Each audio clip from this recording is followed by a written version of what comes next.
transfórmalo, moldéalo a tu imagen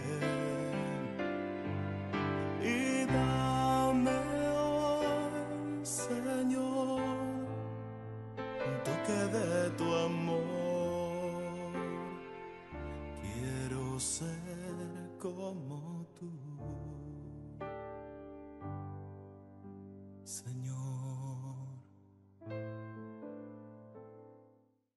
En esta semana del paralítico, en la que nuestros mensajes han estado enfocados en la meditación del pasaje donde Jesús cura a un paralítico, según el Evangelio de San Lucas, capítulo 5, versículo 17 en adelante, quisiera que miráramos hoy el versículo 20, que dice de la siguiente manera: Viendo Jesús la fe que tenían, dijo: Hombre, tus pecados te quedan perdonados.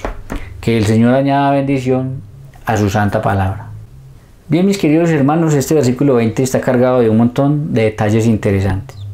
El primero, mis queridos hermanos, es que dice la palabra de Dios que Jesús vio la fe, no del paralítico, escuchen esto, no del paralítico, sino de las personas que los llevaban.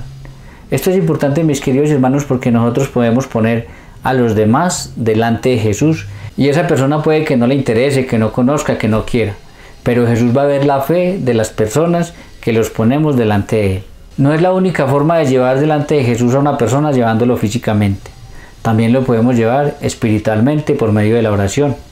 Entonces, mis queridos hermanos, si tienes un hijo, tienes un familiar, tienes un amigo, tienes un conocido que sabes que tiene problemas y dificultades, pues entonces, mi querido hermano, tú también, como estos hombres, lo puedes llevar y ponerlo delante de Jesús por medio de la oración. Sabemos que lo podemos hacer porque dice la palabra de Dios que Jesús vio la fe, vuelvo y repito, no del paralítico, sino de las personas que lo llevaban. ¿Por qué no vio la fe del paralítico? Por una razón muy sencilla. Porque el paralítico en el pueblo judío era una persona que le habían hecho creer en su misma fe desde niño que él estaba paralítico porque Dios lo había castigado a él porque él o sus padres habían cometido algún pecado. Entonces era una persona que pensaba que Dios no lo quería, que Dios lo tenía castigado, que Dios lo rechazaba. De hecho, ni siquiera los dejaban entrar a las sinagogas a estudiar la palabra de Dios, etc. Eran completamente abandonados y rechazados. Entonces, por eso Jesús no ve la fe del paralítico, porque el paralítico no es el que tiene la fe. Los que tienen la fe de que si lo ponen delante de Jesús, Jesús va a hacer algo por él, son las personas que los llevan. Por eso, mi querido hermano, te quiero invitar a que perseveres poniendo la vida de los demás delante de Jesús, como lo hicieron estas personas. Lo segundo, mis queridos hermanos, es que este paralítico lo llevan para que el Señor lo sane de su parálisis, lo levante de la camilla. Pero el Señor le dice: tus pecados te quedan perdonados. Hay dos razones por las que Jesús hace eso.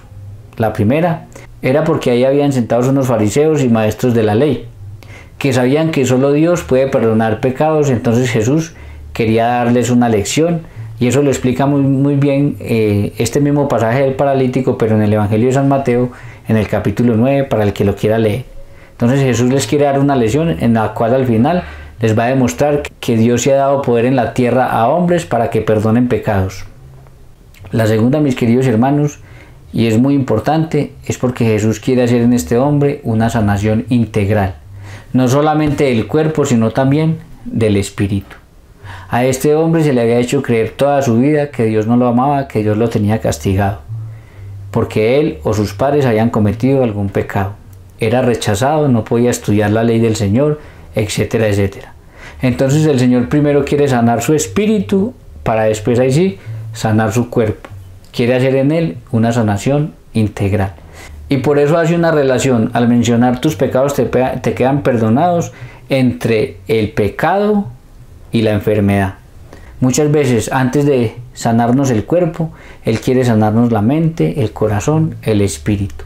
Entonces, mis queridos hermanos, por eso les decía desde el principio de este estudio sobre el paralítico, que Jesús era el único que podía hacer algo verdaderamente importante en nuestra vida. No solamente nos quiere sanar del cuerpo, sino que de una manera especial nos quiere sanar de la mente, del corazón, del espíritu. Que el Señor nos bendiga y nos vemos en un próximo mensaje al corazón.